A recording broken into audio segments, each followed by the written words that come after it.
Kindness. We see it all around us. We see it when someone pays for someone else's coffee or holds the door open for another person. We see it in the smallest of gestures, like a smile or a kind word. But it's different when we turn on the news or social media. Oftentimes, what we hear about, what outlets are pushing, is the opposite of kind. Welcome to the Kindness Matters podcast. Our goal is to give you a place to relax, to revel in stories of people who have received or given kindness, a place to inspire and motivate each and every one of us to practice kindness every day. Hello and welcome to the Kindness Matters podcast. Welcome. I'm your host, Mike Rathbun, and today I have a really cool guest for you guys. He holds dual bachelor's degrees in psychology and health and wellness. He's a sought-after public speaker, a self-described nerd, and the founder of Grow Our Light, which is a coaching business. Please welcome to the show, Joey Natale. Hello, everyone, and thank you for having me, Mike. It's a pleasure to be here. You know what? One of these days, I'm going to just do some canned applause, and I'm going to start sticking them in after I say that. I love that. Welcome to the show, and then it's like, okay, hi. Yeah. How are you, sir? I'm doing really well. I slept good, meditate, read. Today, I've only had 2 calls today, so it's been actually really easy versus back-to-back calls yesterday. So it's been a really nice, easy-paced day today, honestly. That reminds me, I have a Zoom call after you. Oh, well. I have no idea who. Maybe I do. Oh, Kelly. Yes, Kelly. Yes. I have a whiteboard over here. So yeah. I know. Well, it's so much fun to have you here. Now, you talk about Grow Our Light, because that's your main business, right? Yes. That's the thing. That is my main bread and butter. Jam. My jam. Jelly jam, PB&J time, you know. Grow Our Light is... I love to call myself a mindset relationship coach. I work with nerds and IT professionals. And I do one-on-one coaching now. So do breakthrough sessions, which is like an 8-hour coaching session where we get rid of your depression, anxiety, baggage, trauma, all the things. Yes. 8 hours. Possible. Yeah. Sometimes we'll split up into 2 days or 1 day. We'll take breaks, of course. It's not just like constant, Constant coaching. It's great. It's very impactful. That's why they call it a breakthrough session. I love doing it for sure. That's my main thing. Topics we typically will go over, depending on what your goal is in depth, is eating, moving, breathing, sleeping, focus, and celebration, baby. Celebration. I like that. I like it too, because they're all very important fundamentals and foundational elements of health and life in general. So, yeah. That's amazing. So, and you got into this primarily because of your youth, right? As you were growing up, you were kind of nerdy and ADHD and all that good stuff. Yeah. Absolutely. I definitely was a super nerd growing up, video games. I'm in this weird age group category where like I grew up in the age where being a nerd was still not cool.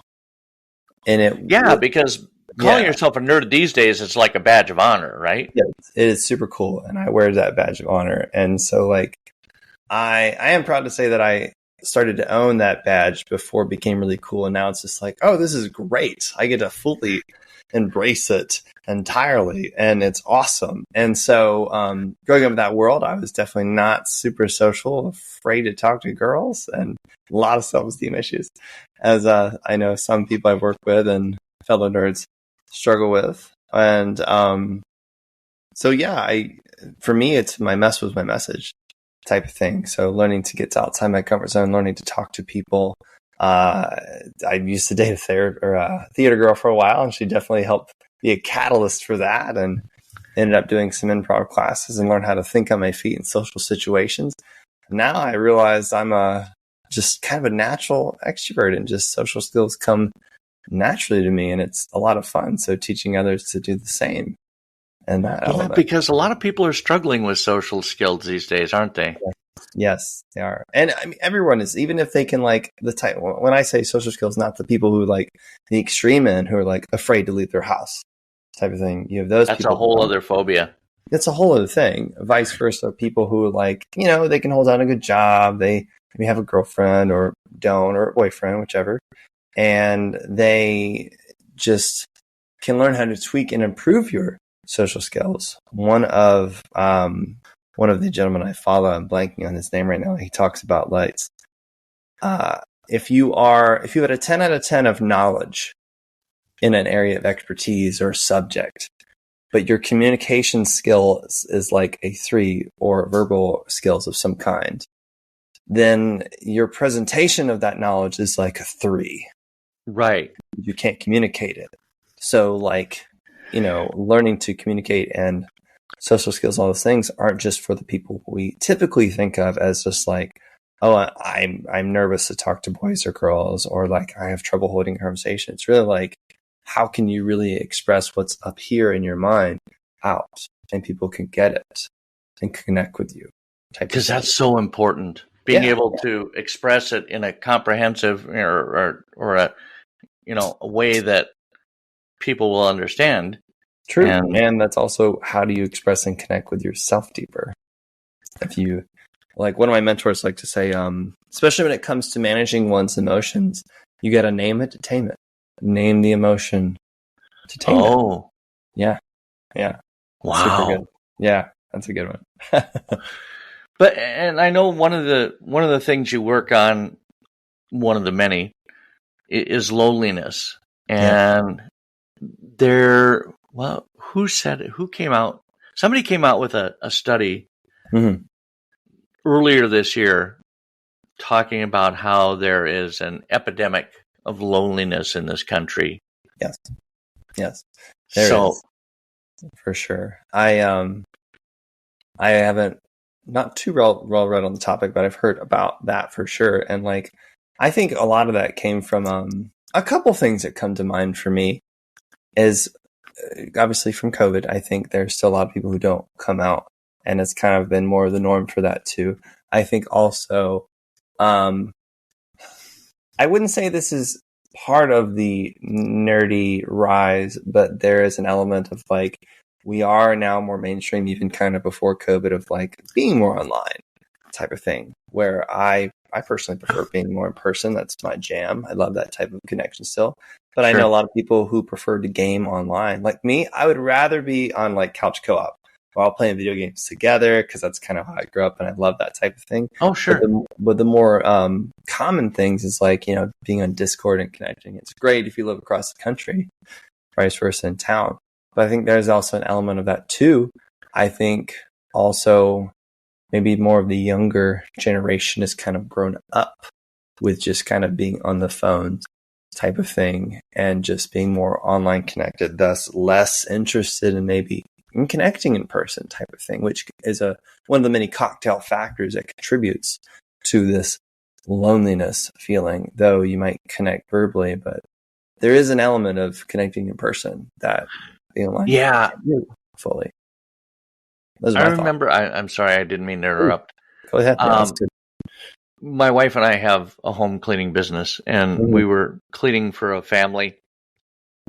And I remember walking into, and it was during the summer, so the kids were home, right?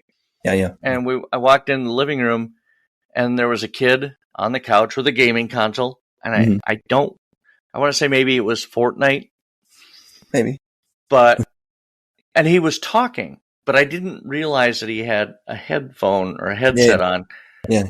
And he was basically playing with all his friends, but from the safety and whatever of his own couch. I thought he was talking to me. I'm like, what? Yeah. Oh, and he's like, I'm like, oh, he's pointing in his ears. Yeah. Like, okay, you're not talking to me. Yeah. But that's, and I totally agree with you about the COVID thing. I think I was never like Mr. Social, but I did enjoy going out and meeting with people. Our Chamber of Commerce. I was a member. We were a member of that, and they would have a networking event every Friday or every other Friday morning, and that was a blast just to get out and meet. And I have not gotten back to that point. Yes, I'm working on it. A lot of people have it. I was speaking to a good friend of mine who's in Atlanta, Georgia. She was part of the, I don't know exactly what she does. She's mostly does gaming and art type of thing. She's very heavily in the industry. And she said, like, before COVID, like, oh yeah, we used to have all of these like networking events and events where gamers would come out like every Thursday type of thing. And she said it still hasn't gotten back to that type of thing. Yeah. And so I believe personally that it's going to eventually go more that direction. I mean, it's going to be a hybrid type of thing. The people who really want to connect eventually are going to come out eventually, who are used to that, versus the younger generation maybe are used to that now, and they might not. I don't know. Oh, you think that's more of a younger generation thing than not getting out? And I think a little bit, mostly when it comes to dating is what I've experienced. So mostly using more on dating apps type of thing, and vice versa, kind of meeting more in person. But I don't have a lot of. That's just my experience versus a lot of data to back that point up. So that's my personal opinion. Sure, yeah. So since this podcast is about kindness, let's talk about that for a little bit. Let's do it. Where does all of this fit in? Where does kindness fit into what we're doing here? What you're doing with Grow Our Light and that sort of thing? Yeah. Kindness is one of the foundational pieces to what I do. Because kindness is kind of your jam too, right? Oh, yeah, absolutely. I need to say it out loud to my clients because I need to hear it for myself. A lot of things. Most of the things I teach my clients, I'm teaching myself because I need to hear it again too, which is true. That's why I love teaching is you learn it once and you get to teach it and you get to learn it again type of thing. But yeah. Kindness is so important. It's free. It's not necessarily easy to do for people unless you practice it because it is an art and a skill and you get better at it type of thing. The kinder you are to yourself on a more regular basis, which ties into self-love, can be different, but sometimes the same. The deeper your capacity to love and be kind to others, whether friends or romantic lovers, especially. So, yeah. Oh, for sure. Go ahead. I'm sorry. Did I interrupt you again? No. You go right ahead. This is fun. I like the tennis match. So, yeah, no, you're absolutely right. It is so important, and I think. But you made a good point there, and it's something that I've never really talked about on this podcast about how the more you do it, the better you get at it, and it's like everything else, right? Everything else in life.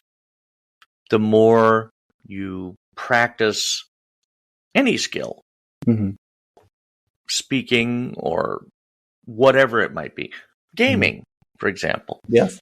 Yeah. The better you get at it. True. No, not necessarily so with gaming, or I mean, it depends. Depends. I think of Dark Souls type of thing, and those darts. Dark Souls or Elden Ring, one of the more popular ones where it's just like brutal type of thing. But then you do get better at it, and some people just get frustrated and walk away. And some people just give up. They just give up type of thing. And I'll relate that to this conversation where like one thing comes to mind that I'll share with you about this is like, how do you know you're on the right path to reaching your goals? Because there is resistance of some kind. When you choose a goal, especially when it comes to being kind to yourself, if you want to be more kind to yourself and doing that practice, and the deeper you go, which is an element of shadow work, you might find some things in yourself that you don't have a hard time loving or being kind to yourself. I love to express this analogy a little better. It's like, let's say when you look at yourself in the mirror and you're like, sometimes your eyes like to dart toward the parts of your body that you're not super proud of type of thing, body image type issues. And so we might look at those as flaws type of things. And an element of kindness to oneself, and also an element of shadow work and loving oneself, is realizing they're not flaws, they're what make you unique, and there's actually those elements of gifts. So learning how to appreciate those parts you don't like about yourself, whether it's personality or maybe it's your body image, you can then turn that into a source of strength. Now, that's not easy. It's simple. Right. And it takes time at work daily. For sure. Yeah. And yeah. So relating that back to loneliness piece, another element that comes to mind is when there's a difference between loneliness and spending time alone.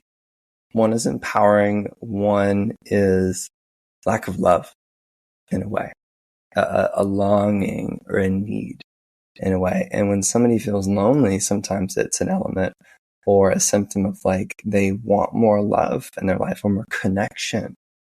Maybe it's a romantic somebody, maybe it's friends. And sometimes it comes down to lack of connection with yourself.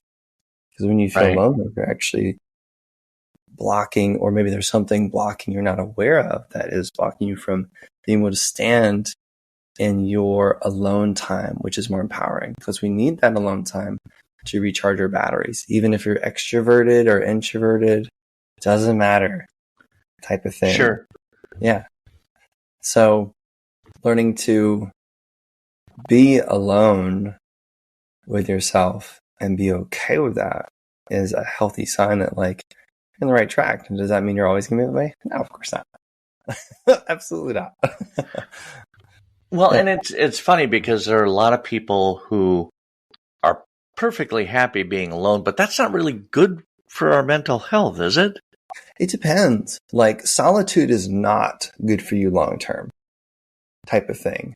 So, more introverts tend to be like, I went to a networking event yesterday, and this one person said like, yeah, if I didn't work at this bar as a social job and got used to it, I would never leave the house. And, I didn't say anything, but in my head, I was just like, that's probably not true, because there's an element of like, you will want to connect. I love to use this analogy when it comes to introverts versus extroverts, because it's about energy versus being social more so, because there's a lot of extroverts that are quiet and don't speak a lot. So I love to view it as like kind of like a cell phone battery. Extroverts have an empty battery, and the more they connect with others, it fills them up. Not negative people, not toxic people we're talking about, but people they enjoy, connect with. Vice versa, introverts are more so they start with a full battery, and that goes down over time the more they connect and talk with people. And so they might need more time alone or with a select few of people that they can recharge on their own. And it might take them longer. Vice versa, maybe extroverts, they also need that recharge time too, but it's actually a shorter time, which is also another way of kindness to oneself and knowing your needs and self-love type of thing. And he brings it home. Always. Yeah, I have never been one to go out a lot. Yeah. And it was like kind of like the pandemic just kind of gave me permission to not have to do that. Yes. Yeah. But I do also enjoy getting together with people. And I think the first thing I went to where I didn't know anybody was really kind of nerve-wracking, because it's like, okay, I've been stuck in my house for 2 years now, and okay, that's might be it. Yeah. Because you do those things, you do the grocery shopping, and you do that kind of thing. But in a social situation, and it was, and then unfortunately, I never went back. I'm trying to get back there to going back again. It was a Toastmasters meeting. I was trying to get better at public speaking. I used to do that. I knew nobody.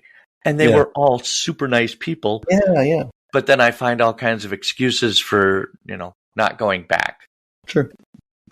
It's like, well, it's dark out and I'm old, so I don't like to drive at night. Yeah. No idea where that argument went during the summer when it wasn't dark out, but true. These are the things. It's like, oh, I got that. Hey, that Toastmasters meeting is this week.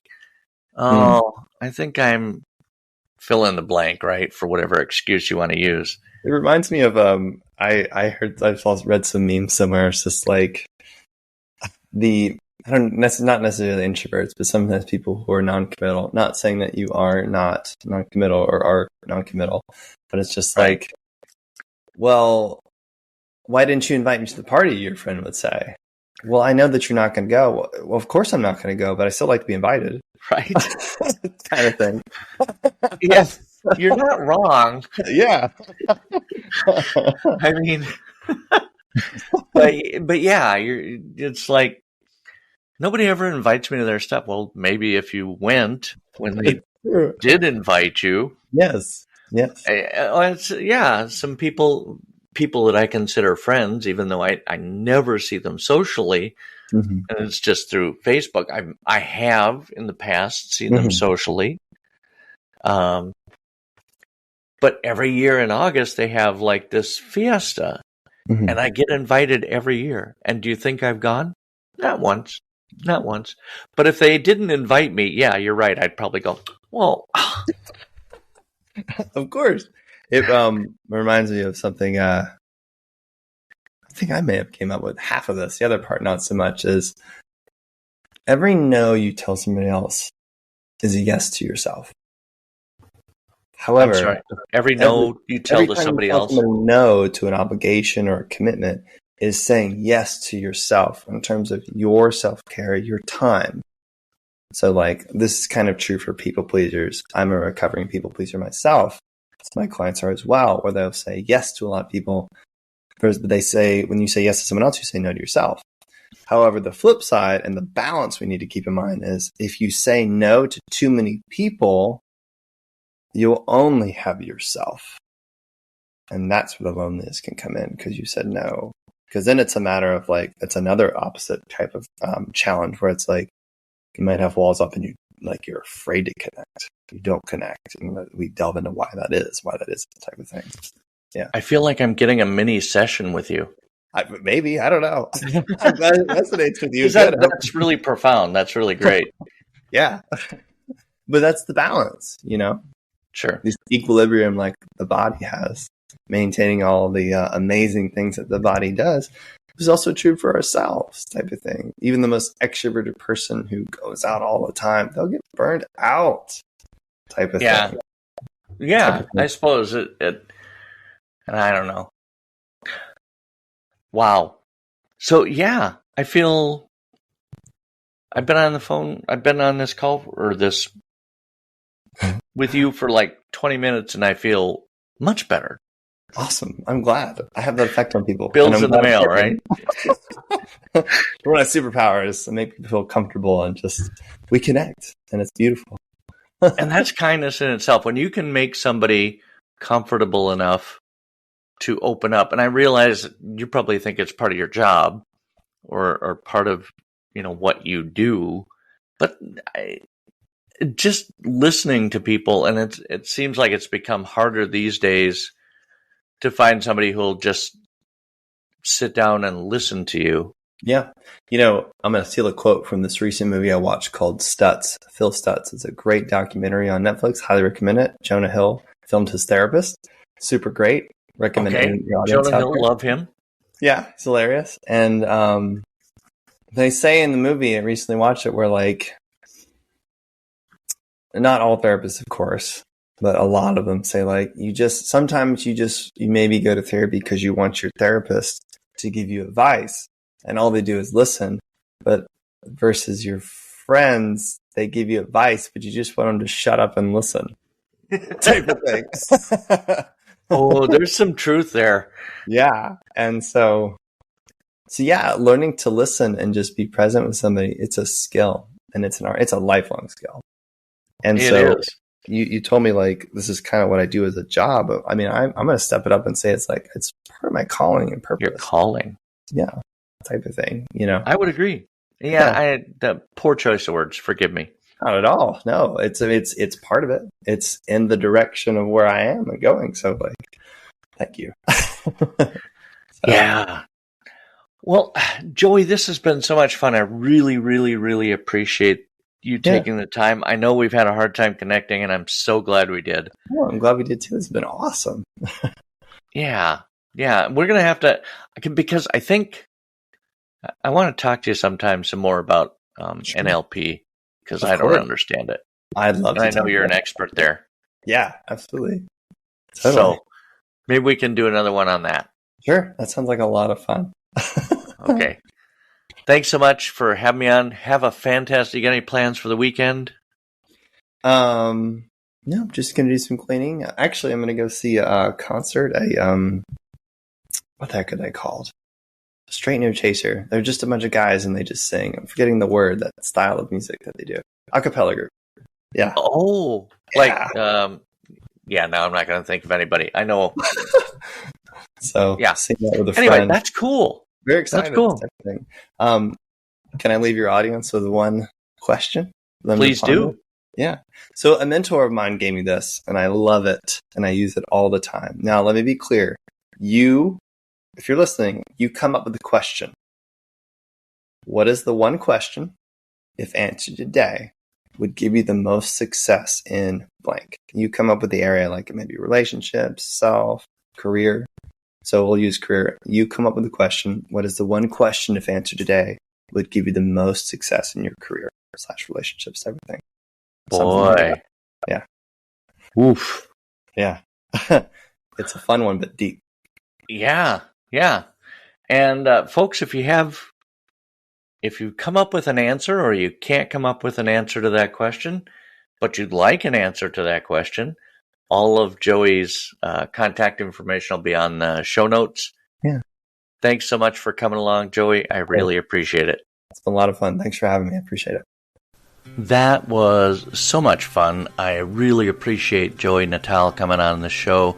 I tried to have him on earlier in the year and we kind of lost touch, but I'm so glad he reached back out and we connected again. A lot of insights there that I hadn't really expected, but fantastic information. Really, really appreciate him. If you want to get in touch with Joey and work with Joey, all of his contact information will be in the show notes. And that will absolutely do it for this episode of the Kindness Matters podcast. Of course, we will be back again next week.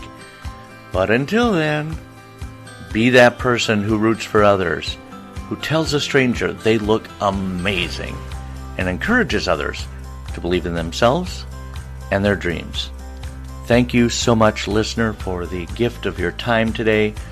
You have been listening to the Kindness Matters podcast, and I am your host, Mike Rathbun. Have a fantastic week.